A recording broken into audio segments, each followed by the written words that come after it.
우리가 오늘 기도하러 아침에도 또 나왔죠. 근데 우리 기도가 어떤 기도인가 돌이켜보면은 많은 경우에 어리석기 짝이 없습니다.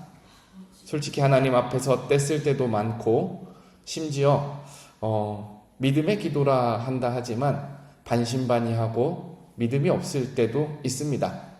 때로는 내가 하나님 앞에 무슨 기도를 하는지조차 정리가 되지 않을 때도 있어요. 어제 드린 기도와 오늘 드릴 기도가 서로 모순되기도 합니다. 제가 일일이 다 말하지 못하지만 우리 기도가 정말로 정결하게 논리적으로 완성되어 있다, 그래서 그것 자체가 설득력이 있다, 이렇게 말하기보다는 하나님의 그 전능하심과 모든 것을 아는 하나님의 지혜에 앞서서 우리의 기도는 어리석음을 스스로 나타낼 때가 더 많다라는 사실입니다. 그러면 그 어리석은 기도가 필요 없다는 것인가? 제가 드리고 싶은 말씀은 그렇지 않다라는 거예요. 우리의 기도가 하나님 앞에 온전할 수 없고 어리석다 할지라도 동시에 하나님께서는 우리의 기도 가운데 은혜를 베푸신다라는 사실입니다. 오늘 본문에 보면은 세 나라의 왕이 하나님 앞에 간구를 합니다. 그들은 전쟁에 나선 왕들이에요. 북이스라엘의 왕, 에돔의 왕, 유다 왕, 세 나라가 연합을 해서 모압이라는 나라를 공격하러 갑니다. 모압에 가기까지는 에돔 광야라는 아주 험난하고 척박하고 메마른 땅을 건너가야 합니다. 전쟁에 참여한 이 세 나라가 광야를 지났는데 그 광야 한가운데서 위기를 맞는 거예요. 9절을 읽어드리겠습니다. 이스라엘 왕과 유다 왕과 에돔 왕이 가더니 길을 둘러간 지 7일에 군사와 따라가는 가축을 먹일 물이 없는지라. 아무리 왕이라 할지라도, 아무리 강한 군대라 할지라도 우리는 이 장면에서 작은 문제 앞에 참으로 연약하고 스스로 구원할 힘도 없는 인간의 본 모습을 봅니다. 전쟁을 하겠다라고 나섰는데 광야에 물이 없어서 전쟁을 하기도 전에 목말라 죽을 위기에 놓여 있습니다. 사실 우리가 하나님 앞에 진짜 작정하고 부르짖을 때 이런 경우가 참 많아요. 관계가 문제가 된다라든지 경제적인 문제가 있다라든지 아니면은 가정에 또는 자녀들 앞에 큰 근심이 있을 때 우리는요, 폭풍 앞에서 흔들리는 촛불처럼 언제든 꺼질 듯이 두려워합니다. 이것이 바로 우리의 처지이고, 이처럼 우리는 시험 앞에서 연약합니다. 마치 오늘 광야에서 목이 말라 애가 타고 있는 새 왕의 현실이 우리와 맞닿아 있는 것이죠. 자, 그러면은 이제 이 왕들이 어떻게 말하는지 또 보겠습니다. 10절입니다. 10절에 이스라엘 왕이 이르되 슬프다. 여호와께서 이 세 왕을 불러 모아 모압의 손에 넘기려 하시도다 하니.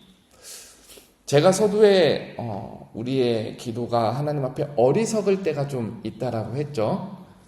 근데 여기서 이스라엘 왕이 하는 말이요, 굉장히 어리석은 사람의 대표적인 모습을 보여줍니다.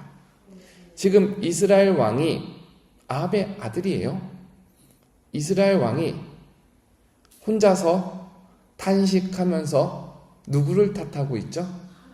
하나님을 탓하고 있어요. 근데요, 우리가 3장 1절부터 쭉 읽었잖아요. 여기서 보면은 이 세 왕들이 모여서 전쟁을 계획하고 출정을 하고 광야에서 7일을 헤매는 동안에 꽤나 많은 시간이 흘렀어요. 꽤나 많은 기회가 있었습니다. 근데 지금까지 한 번도 하나님 앞에 뜻을 구하지 않았어요.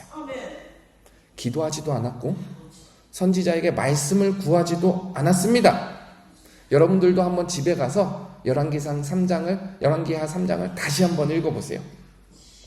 그러니까 지금까지 오는 모든 과정에 있어서 온갖 인간적인 생각과 방법으로 자기 일들에 전념을 해왔던 사람들이에요.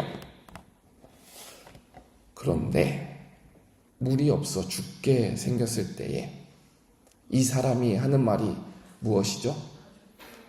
슬픕니다. 여호와께서 이 세 왕을 불러 모아, 하나님이 불러 모은 적이 없어요. 자기들끼리 야합했어요. 모압의 손에 넘기려 하시는도다. 물이 없는 이 척박한 환경 속에서 하나님이 자기를 죽이려 한다라고 탓을 하는 겁니다. 옆에서 보니까 상당히 얼토당토하지 않죠. 그런데 이런 일들이 우리 신앙생활 가운데 꽤나 자주 일어날 수 있다라는 사실입니다. 평소에 기도하지 않으면서 급한 일이 생겼을 때 기도하는 모습이라든지, 아니면 평소에 하나님의 말씀을 귀 기울이지도 않다가 고난을 만났을 때 하나님 왜 나한테 이렇게 고난을 주십니까? 왜 나를 못 살게 굽니까? 단식하는 소리라든지, 이런 여러 가지 상황들을 종합해보면 객관적인 사실만 들여다봐도 우리는 우리 고난 가운데, 우리의 어려움 가운데 내 자신의 잘못과 내 자신의 욕심은 생각지도 않고 하나님 탓을 할 때가 꽤 있다라는 사실이에요. 근데요, 오늘 말씀의 제목이 어리석은 기도라 할지라도 하나님의 은혜는 있습니다라는 사실이에요. 이스라엘 왕이 이렇게 어리석은 말을 하고 있는데 3명의 왕이 모여 있잖아요. 이 3명의 왕 중에 그나마 신앙적으로 제일 깨어있던 사람이 있어요. 유다의 왕 여호사밧입니다. 이 여호사밧으로 할 것 같으면은 일전에도 아합이 전쟁을 하자 했을 때 아합에게 먼저 이렇게 말을 했어요. 그래도 우리가 하나님께 이 전쟁을 할지 말지 물어봐야 하지 않습니까? 이렇게 말했던 사람이에요. 근데 오늘 본문에 오니까 전쟁을 시작하기 전에 여호사밧도 하나님께 기도하는 것을 깜빡하고 나와요. 근데 이렇게 어려움에 처하니까 여호사밧이라는 유다의 왕이 제안을 합니다. 야, 우리 하나님의 선지자를 찾아봅시다. 선지자에게 물어서 하나님의 뜻을 구해보고 하나님에게 간구해봅시다. 이렇게 여호사밧이 간구할 때에 한 신하가 나타나서 엘리사가 있다라고 알려줍니다. 자, 이제 엘리사가 왕들 앞에 나와서 말을 합니다. 뭐라고 말하는지 우리 한번 13절을 봅시다. 13절입니다. 자, 여러분 함께 읽어보겠습니다. 13절입니다. 시작! 엘리사가 이스라엘 왕에게 이르되 내가 당신과 무슨 상관이 있나이까? 당신의 부친의 선지자들과 당신의 모친의 선지자들에게로 가소서 하니 이스라엘 왕이 그에게 이르되 그렇지 아니하니이다. 여호와께서 이 세 왕을 불러 모아 모압의 손에 넘기려 하시나이다 하니라. 여기 보면 이제 엘리사가 굉장히 까칠하죠. 지금 이제 엘리사가 누구한테 말하냐면 이스라엘의 왕 여호와람에게 말을 하는 거예요. 근데 그 말하는 내용이 굉장히 찌르는 듯합니다. 아니, 당신의 아버지의 신에게 가서 묻고 당신의 어머니 이세벨의 신에게 가서 묻지 왜 급하다고 지금 하나님한테 와가지고 선지자에게 와서 이런 말을 하느냐, 이렇게 굉장히 까칠하게 말을 해내요. 어쩌면 당연합니다. 여호람이요, 왕이 되고 나서 개혁을 절반만 했어요. 아버지 어머니가 섬기던 바알 신상은 다 없앴는데 여전히 금송아지 앞에서 절하고 숭배하는 죄를 저지르고 있었습니다. 하나님의 선지자가 어떻게 보면은 하나님의 말씀 앞에 교만한 사람을 두고 존중할 의무는 없습니다. 그러기에 엘리사가 여호람에게 까칠한 것도 상당 부분 이해가 됩니다. 근데 동시에요, 여호람이 굉장한 은혜와 긍휼, 이게 엘리사에게서 나오는 긍휼과 은혜가 아니라 하나님께로부터 오는 긍휼과 은혜를 선포합니다. 자, 14절을 보겠습니다. 제가 14절을 읽어드릴게요.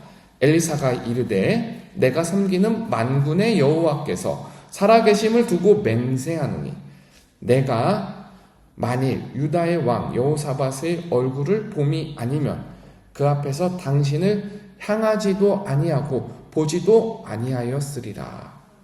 그러니까 엘리사가 하는 말이, 여호람, 당신을 보니까 정말 쳐다도 보기 싫은데 당신과 함께하는 여호사밧, 그 여호사밧의 믿음을 두고 당신의 청을 외면할 수 없습니다. 이런 표현을 하는 거예요. 물론 여호사밧도 완전한 사람이 아니지만 그럼에도 여호사밧은 위기의 순간마다 하나님을 찾아와 구하는 사람이었습니다. 하나님께서는 이러한 신앙의 흔적, 믿음의 흔적을 보시고 그 가운데 응답을 하십니다. 우리는 이 시대의 여호사밧과 같은 사람이 되어야 합니다.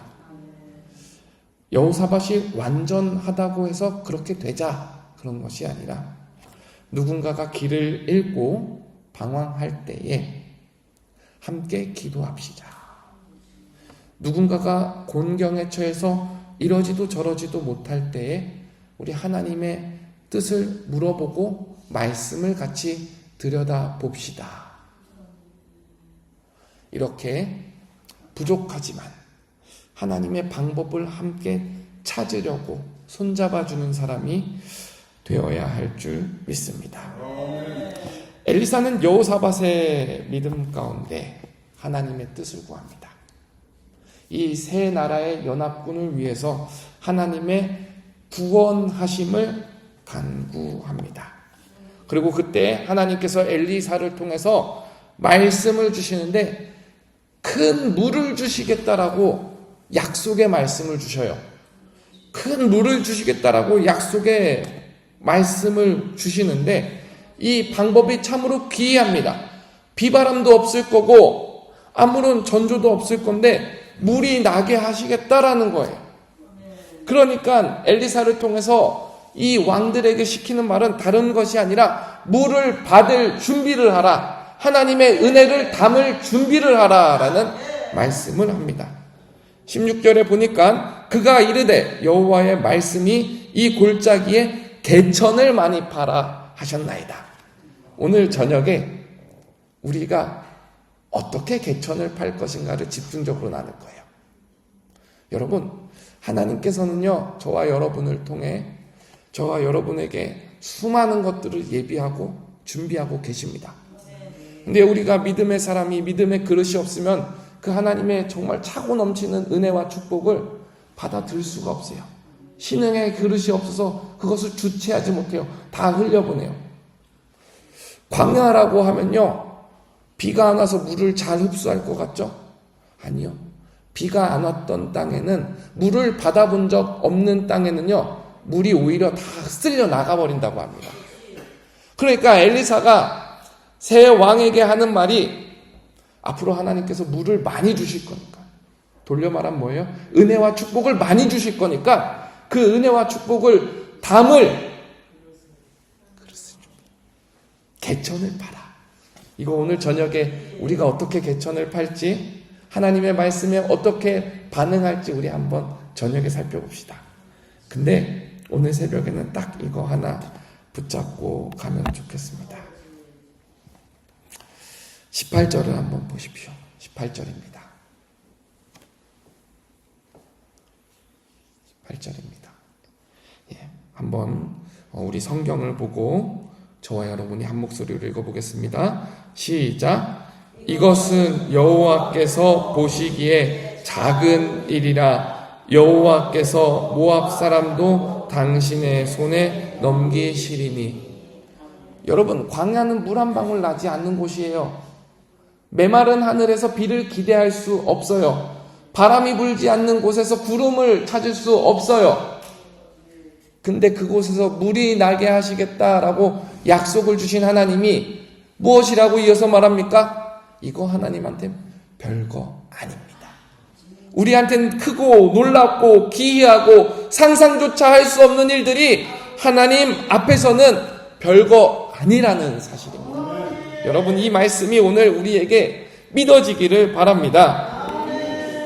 하나님은 우리의 기도가 어리석다 할지라도, 때로는 우리 신앙이 하나님 앞에 스스로 모순된다 할지라도 하나님 당신의 영광을 위해 일하십니다. 하나님의 복음을 위해 우리에게 놀라운 역사 가운데 불러주시는 거예요. 광야에 물이 넘쳐나고 메마른 심령에 새 생명이 넘쳐나도록 채우시는 분이 바로 하나님입니다. 그리고 성경은 그것은 하나님 앞에 작은 일이라 라고 말씀하세요.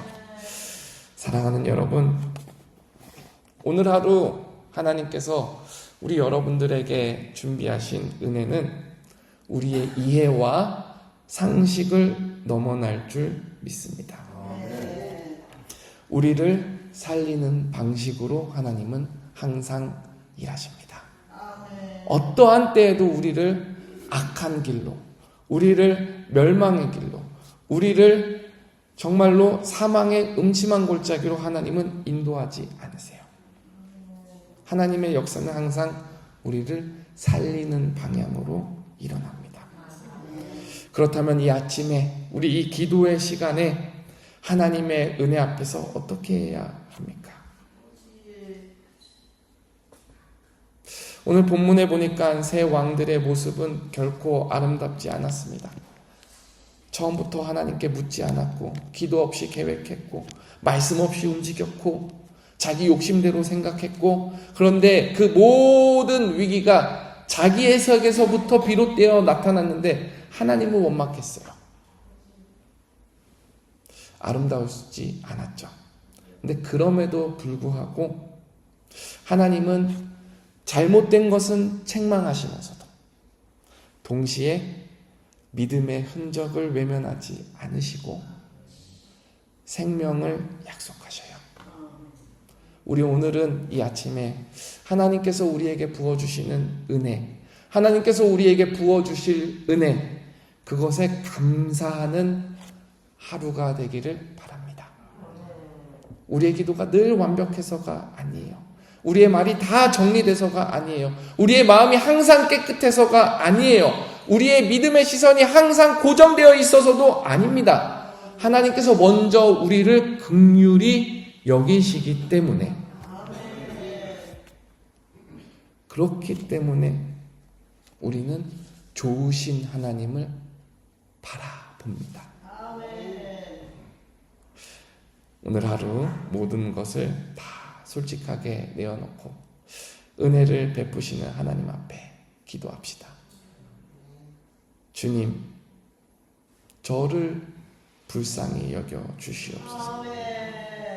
주님, 하나님의 그 크신 은혜를 사모합니다. 하나님께서 선하게 응답하시고 인도하실 줄 믿습니다. 우리 함께 기도하겠습니다.